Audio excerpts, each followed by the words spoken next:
ठाट राग पद्धति के अंतर्गत अलग अलग ठाटों के अंतर्गत आने वाले रागों के विषय में हम इस श्रृंखला में आपको चर्चा के साथ उसका विस्तार आपको बता रहे हैं।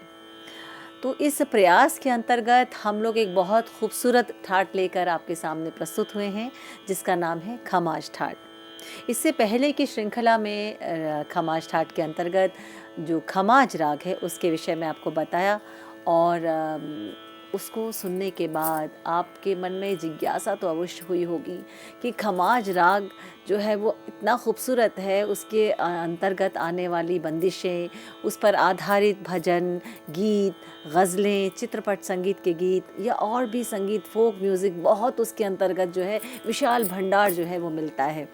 तो इतना खूबसूरत जो ठाट है, स्वाभाविक है कि भावपूर्ण ठाट जो है, हालांकि ठाट जो है वो कभी भी रंजक नहीं होता। जब हम ठाट की बात करते हैं, ठाट एक स्केल है जो बताता है कि इसमें सातों स्वर प्रयुक्त तो होते हैं, लेकिन उन स्वरों में किस प्रकार का जो स्वरूप है किसी स्वर का रहेगा। तो खमाज ठाट के अंतर्गत जो निषाद स्वर है वो कोमल माना जाता है और यही उसकी खासियत है जो उसको एक अलग ठाट के रूप में सामने लाता है। तो अब इस ठाट के अंतर्गत खमाज राग जो हमने आपको बताया उसमें कोमल निषाद का प्रयोग हुआ।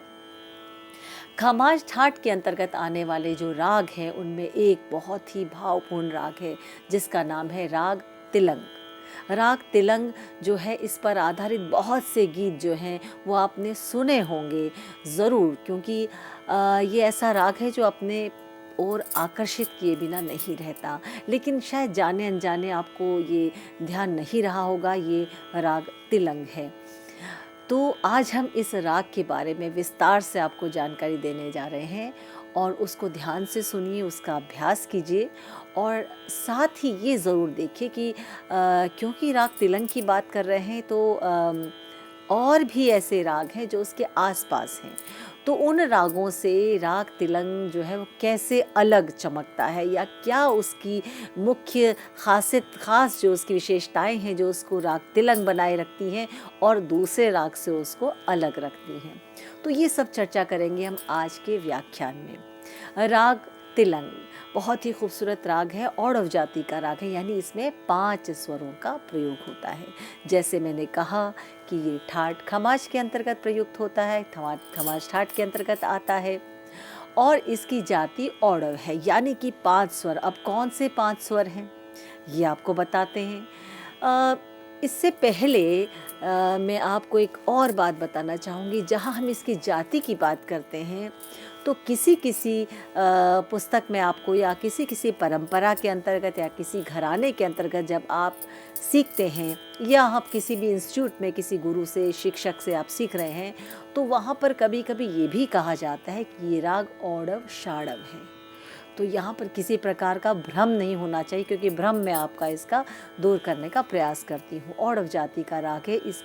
इसकी जो आरोह अवरोह पहले हम उनको देखते हैं कि वो कैसे है।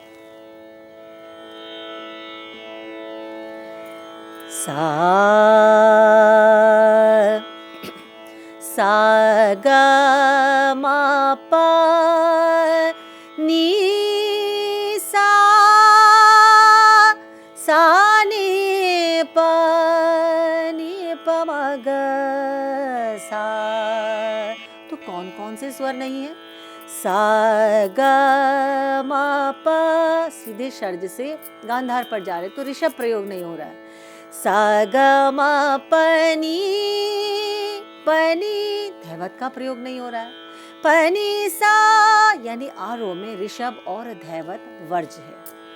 सा नी प म ग सा, तो यानी अवरोह में भी धैवत और ऋषभ का प्रयोग नहीं हो रहा। तो जब ये ऋषभ और धैवत दोनों वर्जित हैं तो स्वाभाविक है कि 5 ही स्वर बचे। तो इन 5 स्वरों से राग की जाति बनी औड़व जाति। अब दूसरा प्रश्न आता है कि मैंने ये क्यों कहा कि औड़व षाड़व। देखिए, कुछ परंपरा में अवरोह में ऋषभ का प्रयोग जो है वो किया जाता है, बहुत थोड़ा लेकिन किया जाता है। तो अवरोह कैसे बनेगा? सा नी प म ग रे सा, सा ग म प नि प म ग रे सा ग म प नि नि सा सा नि प सा नि प नि प म ग रे सा। तो ये ऋषभ को बहुत थोड़ा जो है मात्रा में प्रयोग करने से जो है राग की जो जाति है वो औडव षाडव हो जाती है। इसमें किसी प्रकार का कन्फ्यूजन नहीं होना चाहिए। विद्यार्थी कई बार कहते हैं कि हम औडव माने कि औडव षाडव माने। तो देखिए यहाँ मैं विशेष तौर पे कह रही हूँ कि परंपरागत जो लोग सीखते हैं या जो घरानेदार गायकी या जो है वादन को सीखते हैं या किसी इंस्टीट्यूट में कॉलेज में कहीं पे भी जो सीखते हैं, तो वहाँ पर जो गुरु या जो शिक्षक आपको सिखा रहे हैं उन्होंने किस परंपरा से सीखा ये उस पर डिपेंड करता है। हाँ, आज के समय में ऋषभ का प्रयोग जो है वो अवरोह में अधिकतर होते हुए देखा गया है। यहाँ तक कि कुछ बंदिशों में भी ऋषभ का प्रयोग हुआ है। ग म प नि सा रे सा नि सा नि प, इस प्रकार से भी बखूबी प्रयोग मिलता है।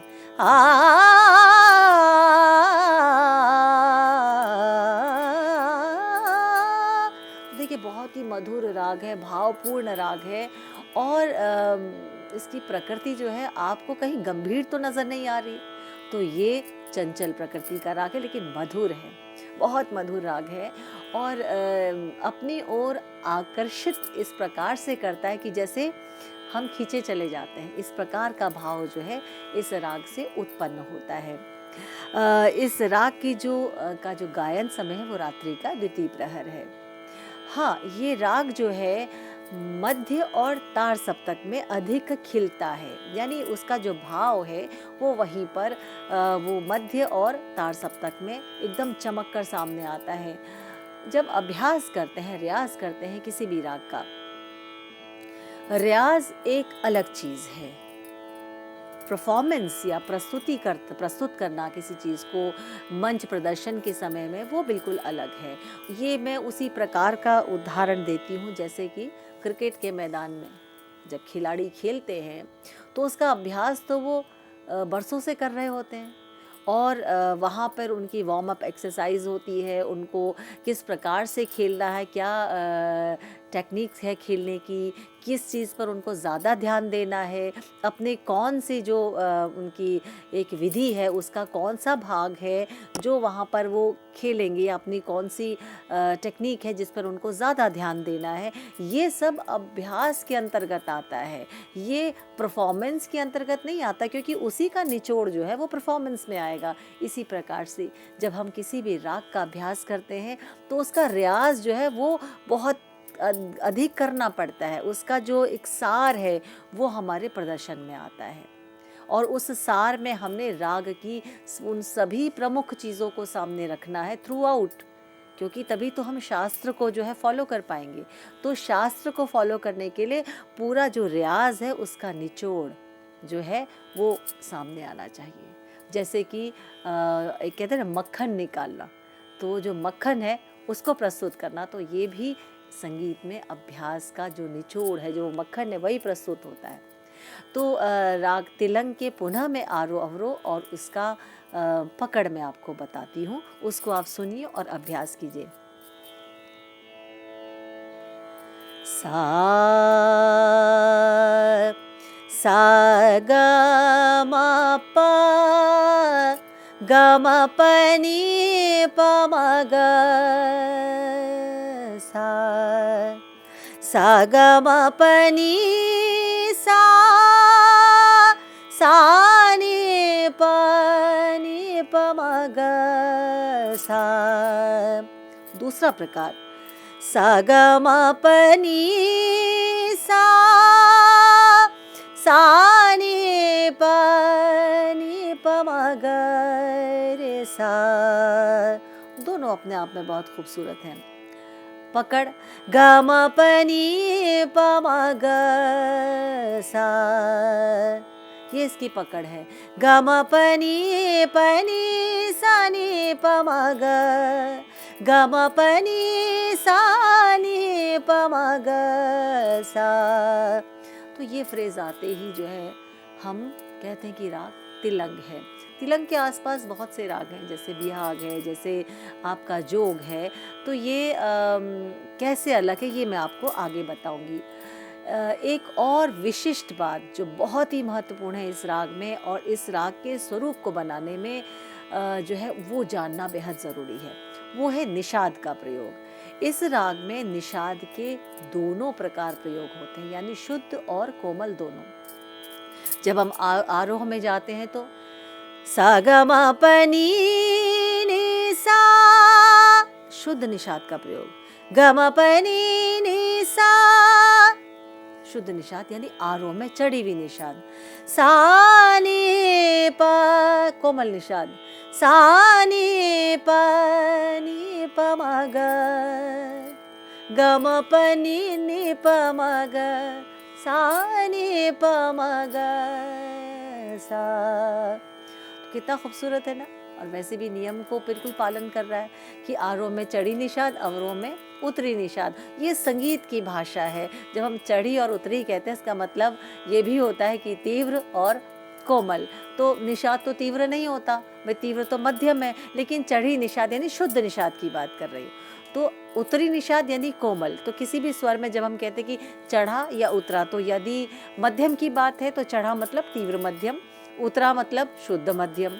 और अन्य स्वरों की बात है तो हम चढ़ा मतलब उसका शुद्ध स्वरूप और उतरा मतलब उसका कोमल स्वरूप। तो इन चीज़ों को या इन बातों को जब आप सुनते हैं तो किसी प्रकार का भ्रम अपने अंदर नहीं रखिए कि ये उतरा और चढ़ा क्या है, क्योंकि ये सांगीतिक भाषा है। पहले के समय में अभी भी जो घरानेदार पद्धति से जो लोग सीखते हैं तो वो इसी भाषा का जो है वो प्रयोग करते, क्योंकि सरल भाषा है और इसको शब्दावली या कोई परिभाषा या कोई नाम जो है वो आगे जो है संगीतज्ञों ने उसको दिया है। तो इन बातों को भी जानना बहुत ज़रूरी है। तो राग जैसे मैंने कहा कि ये मध्य और तार सप्तक के अंतर्गत जो है इसका चलन ज़्यादा है। बहुत खूबसूरत लगता है ये राग।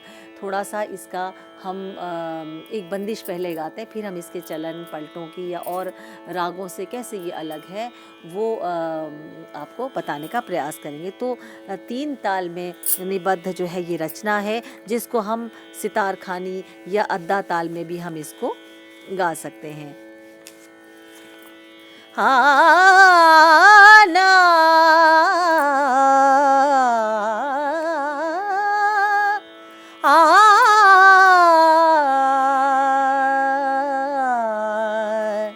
सजन तुम काहे न हरि गुण गावो, सजन तुम काहे न हरि गुण गावो, सजन तुम नाहक जन्म गवाओ, सजन तुम नाहक जन्म गवाओ, सजन तुम काहे न हरि गुण गाओ, सजन तुम काहे न हरि गुण गाओ, सजन तुम त्रय गुण मोहित अखिल जगतया, त्रय गुण मोहित अखिल जगतया, नाहक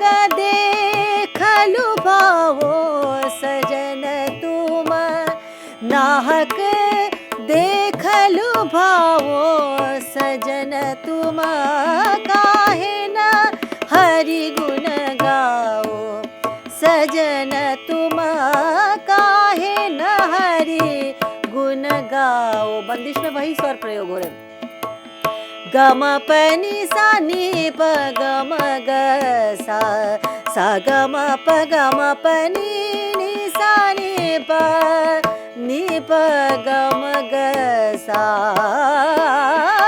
हरि गुण गाओ, सजन तुम काहे न हरि गुण गाओ। अब देखिए ताल वही चल रही है। इस गीत से प्रेरित होकर बहुत से जो है फिल्मी गीत बहुत सारे पॉपुलर है, जैसे हरि गुण गाओ सजन तुम काहे को नेहा लगाए सजन संग काहे को नेहा लगाए सजन संग काहे को नेहा लगाए कि हम पछताए और जहाँ मुस्कुराए काहे काहे को नेहा लगाए सजन संग काहे को नेहा लगाए। इतना तो याद है मुझे, ये गीत आपने सुने होंगे, पूरा राग तिलंग है। इतना तो याद है मुझे, हाय इतना तो याद है मुझे कि उनसे मुलाकात हुई।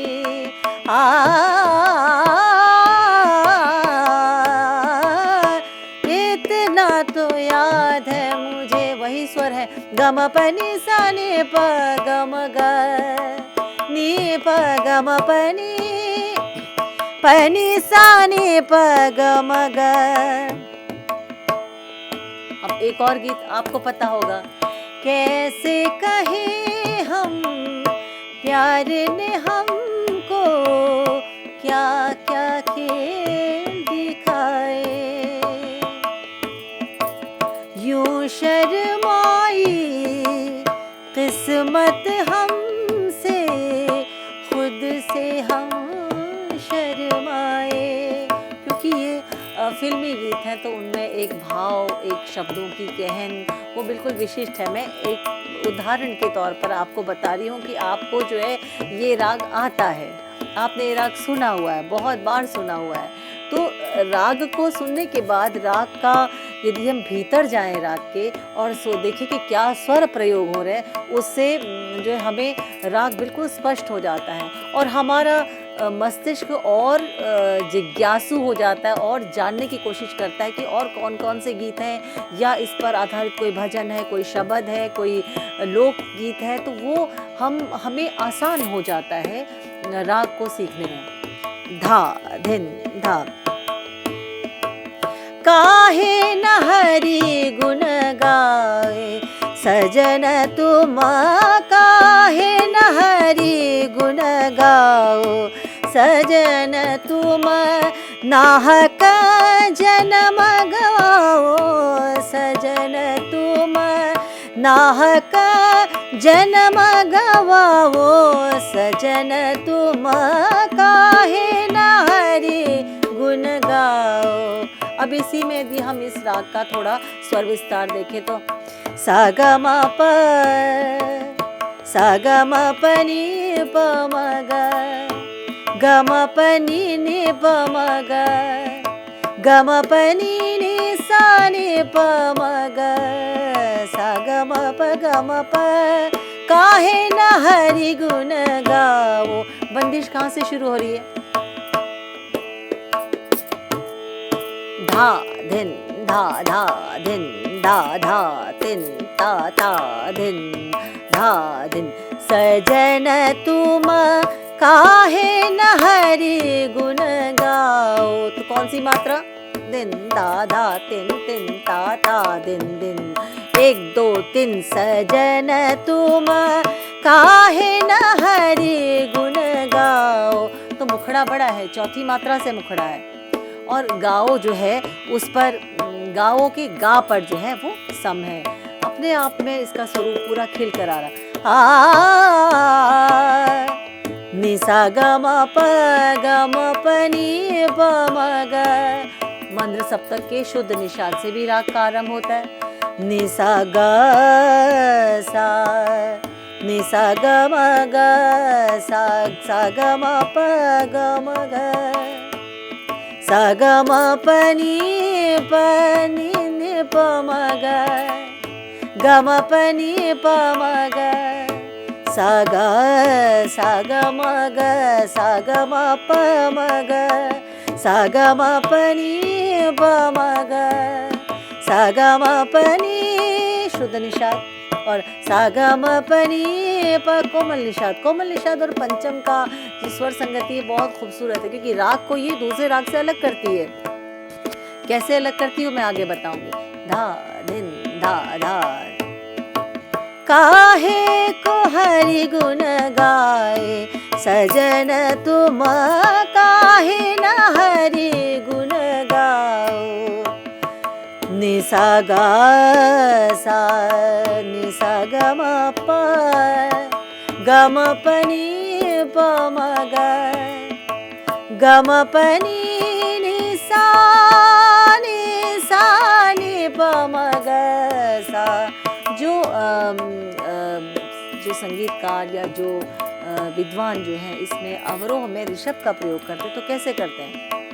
हरि गुण गाओ सजन तुम, सा ग म प ग म ग रे सा ग म प नी प म ग रे सा ग म प नी सा रे सा नी प सा नी प म ग ग म प नी प म ग सा नि प म ग ग म ग रे सा ग म ग रे सा। काहे को हरि गुण गाओ, हरि गुण गाओ, हरि गुण गाओ सजन तुम, काहे न हरि गुण गाओ। तो ये उपशास्त्रीय संगीत में इसका जो है प्रयोग बहुत अधिक होता है और बहुत खूबसूरत भी लगता है, क्योंकि भाव प्रधान इसमें ठुमरी, टप्पा, कजरी, ये सब इस राग में बहुत प्रयोग होता है। सा ग म प नी प म ग, ऐसा राग है कि एक बार आप इसको गाने लगे तो ये राग अपने आकर्षण में ही आपको बांध देता है।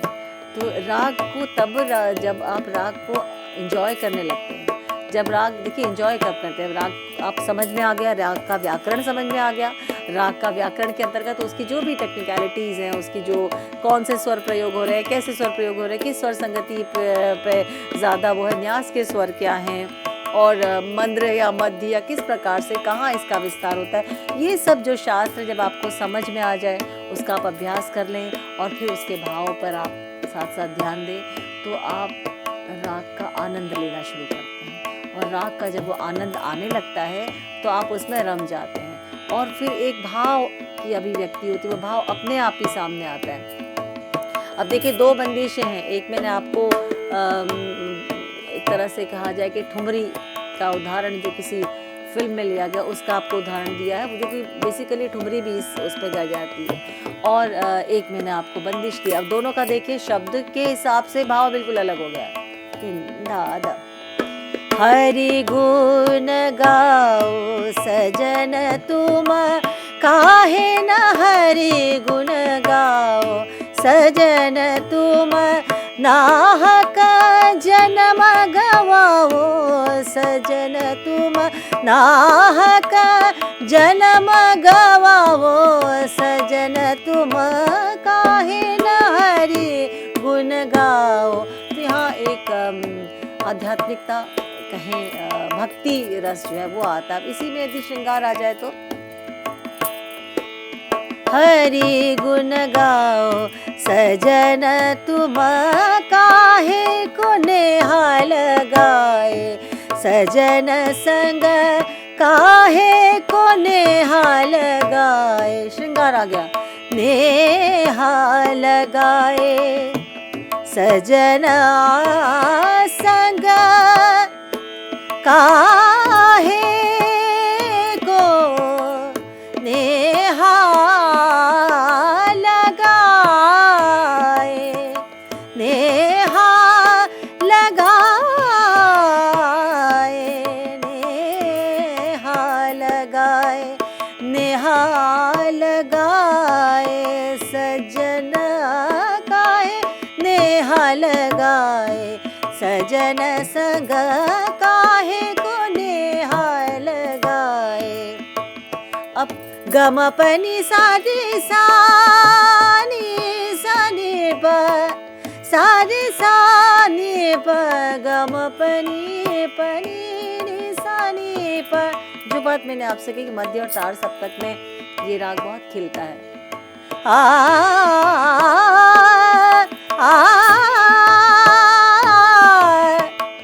आ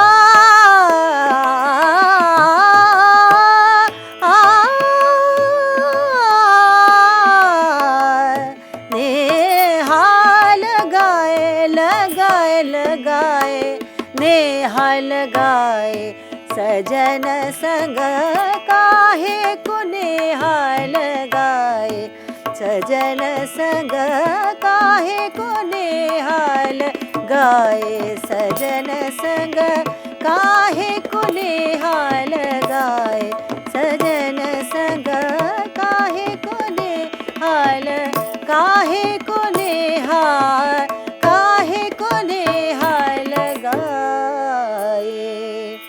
तो ये देखिए एक ही राग है, दो अलग अलग रस, भक्ति भी है और श्रृंगार भी है। ये दोनों इस राग में इन बंदिशों के आधार पर अभिव्यक्त किए गए। और जैसे मैंने आपको उदाहरण भी दिया चित्रपट संगीत का, उसमें देखिए अलग अलग लिरिक्स को लेके अलग अलग भाव की अभिव्यक्ति हो रही है। तो ये राग ही अपने आप में इतना खूबसूरत है कि इसमें अलग अलग इन भावों की अभिव्यक्ति होती। वैसे यदि राग का नेचर कहें या राग की प्रकृति कहें तो ये चंचल प्रकृति का राग है, श्रृंगारिक बहुत है। श्रृंगार रस जो है इसमें बहुत खूबसूरत लगता है। भक्ति तो है लेकिन श्रृंगार रस अपने आप में इस राग को एक बहुत खूबसूरत सा स्वरूप देता है। तो ये इसके हमने एक आपको परिचय देने का प्रयास किया, जिसमें आपको प्रैक्टिकली भी वो चीज़ बताने का प्रयास कर रहे हैं कि कैसे इसमें स्वरों का किस प्रकार से प्रयोग है और कैसे बंदिशों में इसका प्रयोग है। आप इसका अभ्यास कीजिए और देखिए राग आपको जो है अपने आकर्षण से अछूता नहीं रखेगा। इसी के साथ इस भाग का हम यहीं पर इसको संपन्न करते हैं। नमस्कार।